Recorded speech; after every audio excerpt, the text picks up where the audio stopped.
to all of my American folks and those who love and value the free world. Happy 4th of July. Welcome in. This is episode 66, live production of my podcast, Client by Client, really your podcast made for online coaches. And all we talk about is online marketing, sales, and creating more success stories than you ever imagined through the lens of you as an online coach. So we're going to get started here in just about 30 seconds with today's episode, titled right here, which is what to do if you feel like a failure. Today on the podcast, if you're tuned in, because we're a little ahead here in the live production, yesterday was episode 56, titled Let's Talk About Follow-Up. Today just went live a few minutes before we hopped on here, was episode 57, 5 mistakes costing you clients every single month. If you want to go and take a gander to see which tasks, which things you might be doing or thinking about that are costing you clients and money every single month, be sure to head over to your favorite podcast player. You can also go to pod.link/clients and choose from your favorite players. A lot of them are shutting down, like Stitcher most recently. Another service I use a lot in the past called File This shutting down. A lot of software companies going up and under. Okay, that said, let's hop in. If this is your first time here, your only job to do is drop a number 1 into the chat, into the comments below. And if you're a repeat offender, my folks, my clients, my friends, my family, those in the Leverage Coach group, just drop me some emojis. I'd love to say hi and see how you're doing as well. Hey, what's up? Jeremy here from whatupjeremy.com, back with another episode of Client by Client. Thank you so much for tuning in today. In the last episode, we talked about the metrics you need to hit in order to thrive as an online coach. Part of my goal here is to simplify your online business. I feel like I say it every episode. Part of my mission here with this show is to simplify the way you look at online coaching. And one of the things to simplify is understanding what actions you need to take or not take. So in yesterday's episode, I shared with you the exact metrics you need to be hitting, gave you some estimates to start with if you're not hitting them, some goals to hit if you're hitting them, or if you're going to start implementing them, which would be wise of you, and even gave you some ideas for how to actually start that and what we assign assignment-wise to our clients and metrics-wise do we hold our students accountable to. In today's episode, I want to talk about something because I've had a few people reach out to me over this last month who were, for lack of better words, and sometimes in their exact words, feeling like they're a failure, feeling like they're on the brink of wanting to or needing to or thinking about giving up, about quitting. And what I often find once I probe a little bit and ask a couple questions is that maybe it isn't that you're a failure and that now is the time to quit.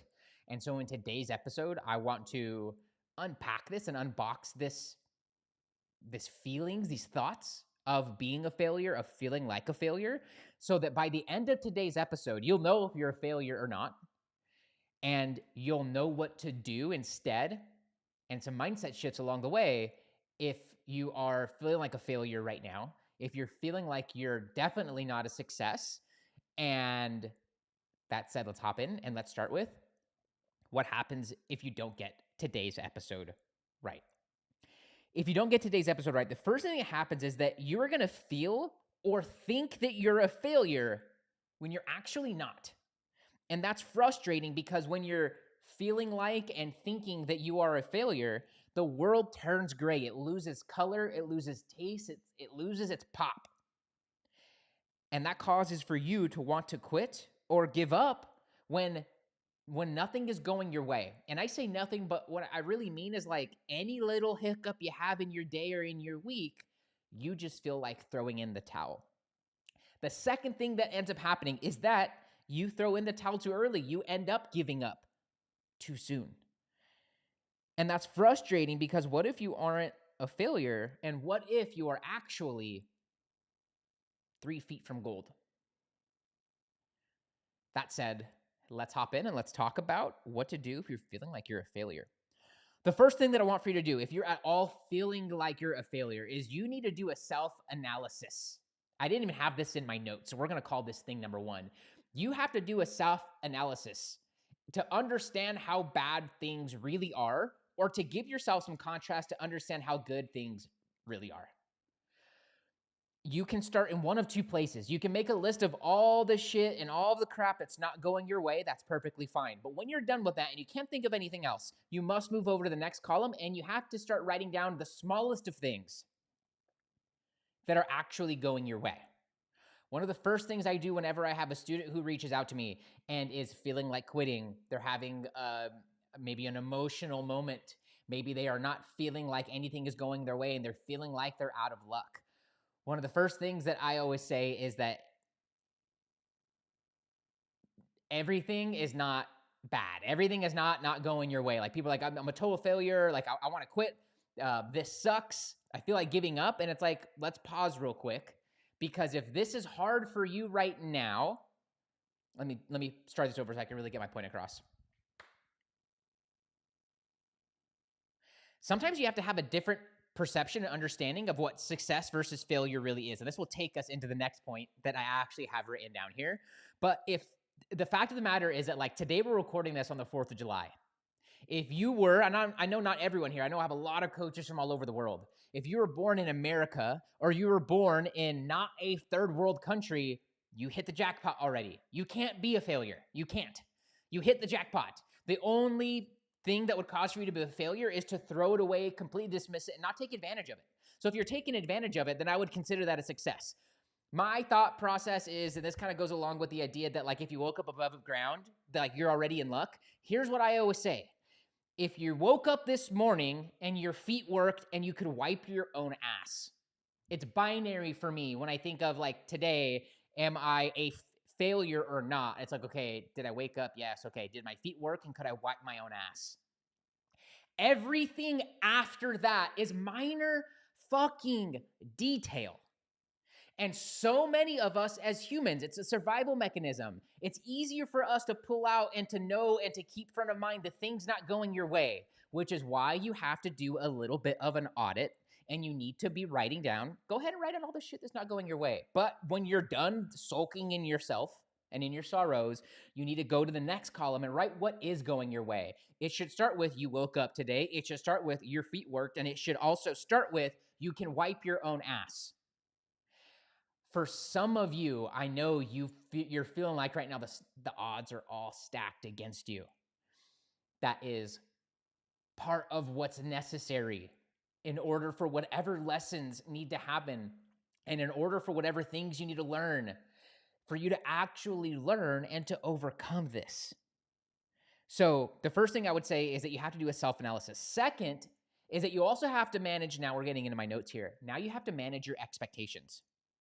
And you need to be in thinking in terms of coaching and looking through the lens of coaching. Chances are you're getting a lot of emails from coaches who have been in this space far longer than you, and they're talking about their own successes and the successes of their clients, much like I do in every episode. And you're probably reading it from your perspective, and you're not seeing the 10, 15, 20 years that they and their clients had of failures leading up to that. There are very few people in online coaching who are just the normal everyday people like me and you. Like, we didn't come out of the womb with a huge email list, audience, mentor, bestowing all of the powers upon us and giving us full reign to go and be our highest and best self. And for people to tune into us every single day, that's the exception. I would dare say that's non-existent. But let's say that that exists. For the 99.99% of others, meaning you and meaning me, and the other two people listening to the show, is that it's going to take longer than you thought. Part of the missions, of the many missions of this show that we talk about, is I want for you to last longer as an online coach, in online coaching. Part of that means that you're thinking on larger time horizons. And so if you think that you want to be a success in coaching in 3 years, I would say minimum double it. And when you get to that 6th year, you're going to have to manage your expectations, because it's just like anything in life. It's never enough. It's never enough sugar. It's never enough sex. It's never enough relaxation. It's never enough food. It's never enough alcohol. It's never enough whatever your thing is. You're always going to want more. In ancient survival times, there was no things in nature that were sweet and were salty. So when you would come across anything in nature that was sweet and salty and didn't kill you, your body wanted more of it. Think about like honey. If you ever came across honey, you hit the jackpot. You could live for weeks now without worrying about it. And you had nutrients and you had this amazing nectar. And think about it, it's like shiny. Not much things in nature are shiny. Not many things are sweet. So when you find it and you get to consume it, your body wants more of it. You will eat so much of it that it will make you sick, as with anything. That no longer and that's because your body knows that it doesn't know how long it's going to have until its next meal in those times. When we transpose that into July 4th, 2023, at the time of this recording, and when we transpose that to July 15th at the time of this publication, those things don't necessarily serve you as well as they did tens of thousands or hundreds of thousands of years ago.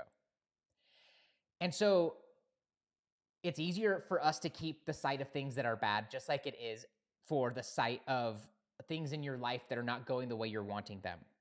And when you're making money, just like the sweets and the spicy and the salty and all those flavors that our bodies want and can't get enough of ever, it's a never-ending pothole. So right now, you might be at 3K dying to get to 30. When you get to 30, you're going to be dying to get to 100. This shit doesn't change, guys. It's just your baseline of normal starts to change. It starts to grow. But the feelings and all of that in you, it's the same person. It's the same thing, dealing with the same things of your body and your mind and your ego, always wanting more. The first thing you have to do is manage your expectations.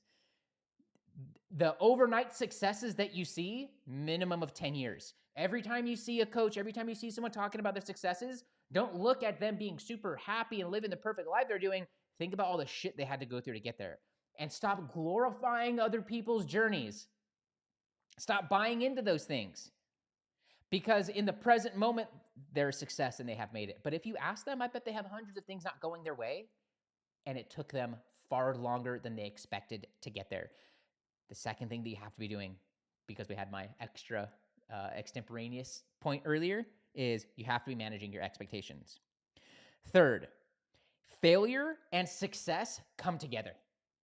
I had one of my students reach out to me who was feeling like they were a success, like quitting, giving up, like not knowing what to do, like wanting to just throw in the towel.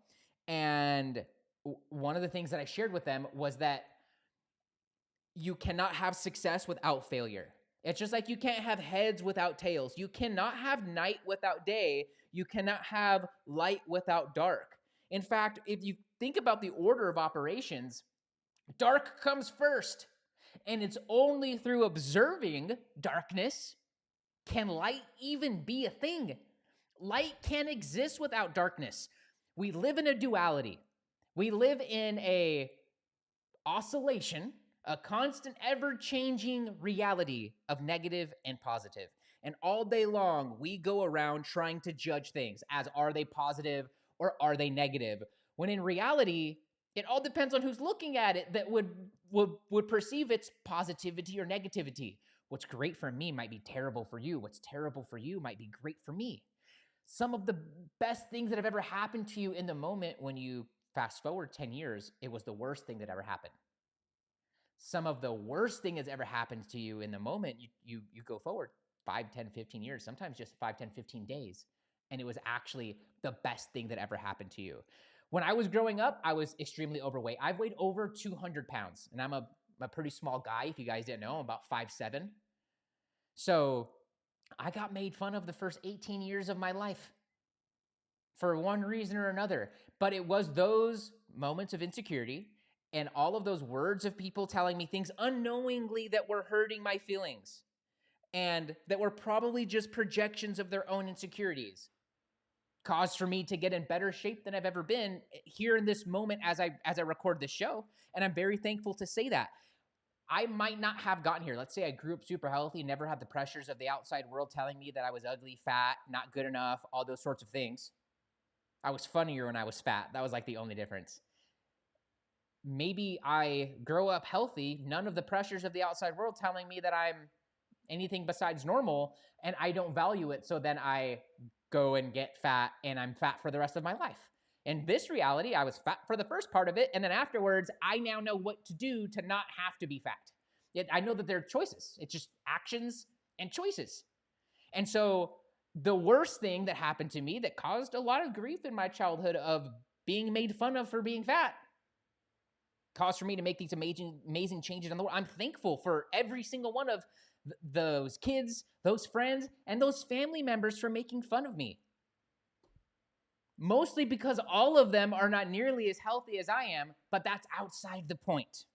Some of the best things that happen to you in the moment turn out to be the worst. Some of the worst things that happen to you in the moment end up being the best. Either way, you don't know from this perspective right now. You don't know right now if you're actually failing or if you're actually succeeding. Anyone ever felt like you hit rock bottom and then it got worse and you're just praying to be at that previous rock bottom? That's what I'm talking about here. You cannot be a success if you don't have failure along the way. It's just not possible. And I would dare say that if you're failing a ton right now, it's only a matter of time of you continuing to show up and play full out that you're going to be a success. Failure and success come together. It's just like you can't have heads without tails if you're flipping a coin. There's more to that lesson that I've shared on my YouTube channel, where I shared about an experience I had with Robert Kiyosaki when I spent 7 days with him out in the Caribbean Sea. Worth checking out on my YouTube channel if you're not subscribed. Building off of failure and success coming together, and that maybe if you're failing a whole ton, that your success is right around the corner. One of my favorite internet personalities is Dave Meltzer. And I love his calm demeanor because he can get the truth clear through you, even in the toughest moments. And one of the things that Dave always says is that, what if I told you you were only 9 no's away from the yes? How would you then treat the next no's? A lot of you guys get deterred because you're starting conversations every day and you're booking sales calls. And then at the end of that sales call, they say that now is not the time. They say that they don't have the money or the investment, and you get dejected and you get mad and you want to give up and throw in the towel. Well, what if you were only 3 or 4 more of those, or 9 of those, or 100 of those away from the yes that you're really wanting? How would you then go about those next 9 no's or those next no's, knowing that there's a yes along the way? Would you continue stomping your feet, slapping your hands on water, to use the reality transurfing metaphor that we always do? Or would you march gladly in the direction of your yes, let the no's fall off of you, and calmly go towards what's yours? I love this idea from Dave Meltzer because it's a complete reframe on no's. You're only X amount of no's away from the yes you're wanting. It's up to you to keep putting one foot in front of the other and to keep marching towards your goals and to claim what's rightfully yours. You're only 9 no's away, so keep that in perspective and know that if you're getting a bunch of negative, a bunch of no's, that means you're getting closer to that yes. 5th, think about some of the greatest legends that we look up to in society. I want to take you back old school and think about Babe Ruth. I mean, there's candy bars that some of you youngins would think are just candy bars named after him, but in reality, he was the most prolific baseball player to have ever done it in the history of baseball, still to this day. Babe Ruth held the record for, at the time and the way baseball was back in the day, for the most home runs. He was an absolute legend. There was no other names, not at least today, none that survived to today. Babe Ruth also held the record for the most strikeouts. So let me ask you this, and whatever you do, let's make, like, for you coaches, getting your next client is like getting a home run. Getting a joint venture partnership and access to a ton of your clients, those are like grand slams. How many of you are willing to go and strike out more than you're hitting the home runs or the grand slams? We use a lot of sports analogies in life and in business and in this show, right? It's all about at-bats. Just because you strike out, it doesn't mean the game is over unless it happens in the bottom of the ninth, top of the ninth, and you're down. And you have 2 outs, or other people on the bases also get out because of the mistakes that are potentially made at home plate.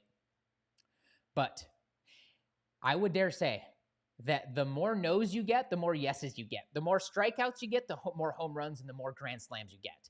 But if you're not willing to step up to the plate with full confidence, what are we doing?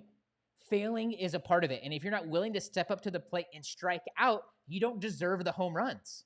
So be willing to step up and be willing to look like a fool on national TV in front of an audience, a stadium full of people, to get that strikeout, but also Don't bask so much in your glory when you hit the home run or the grand slam that you think that you are now perfect, that you are now God, and that that's going to be your reality from here on out is nothing but those things. No. If you want more home runs and more grand slams, if you want more booked calls and more clients signing up, you need more people telling you no. You need to get more no's before noon. That should really be your goal. We talked about Babe Ruth. Now think about the old MJ, the old 2-3, Michael Jordan. Michael Jordan was not some sort of phenom like LeBron James was in high school and going into the NBA. I'm pretty sure if my memory jogs correct, it was either high school or college or both that Michael not only didn't make the team, he was either cut or never played in any of those teams. He didn't succeed in high school or college. He wasn't tall enough, I think, in high school. And then in college, didn't have the skills because he didn't get the court time. Didn't get time on the court enough to be able to be good and develop the skills. But something changed. He took what he can control. He probably practiced more. He probably pushed through those tough moments more. And so you just start succeeding. You just start exceeding. They always talk about there's less traffic on the extra mile. Yeah, because no people go above and beyond. Kobe wasn't as good as everybody else, but he went to 2-a-days and 3-a-days in practice by his lonesome damn self and became the greatest basketball player of this last generation. If you are doing everything you can and not getting the no's, you're very close to a yes. And if you're not doing everything you can and you're getting the no's, you're a little further away, but you're getting closer to a yes. It's a matter of you pushing through those hard times, embracing the suck, starting to love the suck. And then you can get surprised when you win and make more of those things happen. And you're in that upward spiral where it reaffirms the suck and it reframes the suck into just work. And everything you're wanting in your coaching business is couched behind something, a little something called work. You have to put it in. And guys, I feel like a failure 2 to 3 times every single day, but your skin gets thicker as you go through that and as you get back on the horse and then you get the client and you get the results that you were looking for. But you have to develop that thick skin and those calluses in order to get to that point to where you can have something go wrong and just, and you move on to your next task. And then a prospect at the end says, for one reason or other, that now is not the time. Okay, cool. Client doesn't want to renew with you. Okay, cool. That should not stop you from starting more conversations, serving the clients that you have with everything that you have inside of your heart and playing full out. Those things should be the baseline. You should wake up expecting no's if you're wanting yeses. Because if you're wanting yeses, you're not going to wake up and get a bunch of yeses. The reality is you have to go through no's before you get to yeses. I don't have a wife or anything like that. Anyone who has had one will tell you, I hear these things over dinner and over the chitter chatter with my buddies, my friends, and my parents. How many no's do they have to go through to get that wife? Now, they're not walking up and saying, will you be my wife? But all of the relationships and all of the dating and all of that you have to do to get to that point. And if you're not willing to do that, you don't get the wife. You got to go through no's. You got to go through breakups. You got to go through hard times in order to get to the good times. So think about Babe Ruth, think about Michael Jackson, think about Kobe Bryant and all these prolific greats. They did not come out of the womb amazing at their sport. And at many times, they were perceived as the worst in their sport, but they also rose to the top to be the best. There's no traffic along the extra mile. So go above and beyond in your actions, in your activities, and you will get to where you want to be in your online business. I want to round this out by just saying that you didn't come this far to just come this far. And I hope that in between the beginning of this episode and these 5 tips that I've given you, that you've had a mindset shift or two where you're feeling like these successes these failures are actually proof of your coming and your looming success. And you just have to keep marching forward because to Think and Grow Rich point, you're just 3 feet from gold. It's going to take a small adjustment. It's not going to look like the adjustment that you needed to make. But when you make that adjustment and you try different things, you get different results. Lastly, results and good fortune favor those who ask for help the second they're not feeling here. So get the help you need, get around the support and around other people conquering these sort of goals, get a coach or a mentor. I don't care if it's me or someone else, but get the help that you're needing so you don't have to go another second being unclear about what to do next or about any of the mindset shifts that you need to make. In the next episode of Client by Client, I want to share with you the time-wasting mistakes most coaches make that you must avoid if you want to be success in your online business. Whenever you are ready, here are 3 ways I can help you grow your online business. First, download your free copy of GetBookedCRM. Coaches, are you still managing your leads and pipeline through Instagram DM, your email inbox, and Facebook Messenger, where you're losing leads in the cracks and you're leaving a lot of money on the table every single week? That's why I created GetBookedCRM. My free pipeline tool helps you get leads and turn them into clients in half the time. At the time of this recording, it's 100% free. Coaches, to get your free copy, all you have to do is find me on Instagram and send me the letters CRM. Second, join my free group for online coaches. I've got almost 1,000 coaches and growing over in the Leverage Coach community of coaches that are just a step ahead of you at the exact same step that you're at, or one small baby stage or two behind where you're at right now. And all ships rise in a high tide. Get around me, get around them, and get access to weekly trainings and resources that I find for my business that help me to grow and get clients so that you can too. All you have to do is find me on Instagram and drop me the word group. Lastly, become my next success story. I'm getting some coaches together this month to implement my methods and frameworks for injecting a minimum of $15K worth of new clients or adding a minimum of $10K in consistent revenue to your online business. But finding the right people is important to me. So only respond to this if you are a relationship-focused coach who always puts the human ahead of the money. You've been coaching for at least 1 year, or you're not brand new yesterday to online coaching. You like to get 3 to 5 clients organically every month from social media without wasting money and time on paid ads. You have at least 300 friends on a social platform, group, or email list. You are willing to take bold action because you know your success depends upon it. And last, but maybe most important, you can keep a secret. If that's you, I want you to grab your phone right now, tap on that Instagram icon, and search for @WhatUpJeremy, and send me a message with the words case study. When you do that, I'll share with you what we have coming up this month in the Get Clients program, how we're already helping other students to crush it with my frameworks and methods, like Juan, who set up for a 60K month in August, or Henry, who got 8K worth of clients in 31 days in the Get Clients program. We'll also identify what part of the program will likely have the biggest impact the soonest in your online business. That way you know what to expect. All you have to do is send me the words case study over on Instagram. That's it for this episode of Client by Client. Thank you so much for tuning in. Cheers. Chris, my man, what is up? Happy 4th to you, my friend. Appreciate you being here. Great to see you. All right, team. Happy 4th of July to those here and to all of those who value freedom and the free world. I think a lot of people have the perception of us here in America being very selfish and very self-centered. But what I can tell you is that freedom starts here in America. And should freedom cease to exist here in America, it ceases to exist everywhere else. And the only shot at having a truly free world stands behind America continuing to be free and America being free in the first place. So to those here in the States and those who value and wish and dream for the free world, happy 4th of July. Thank you so much for being here. I'll see you guys back in tomorrow. Cheers.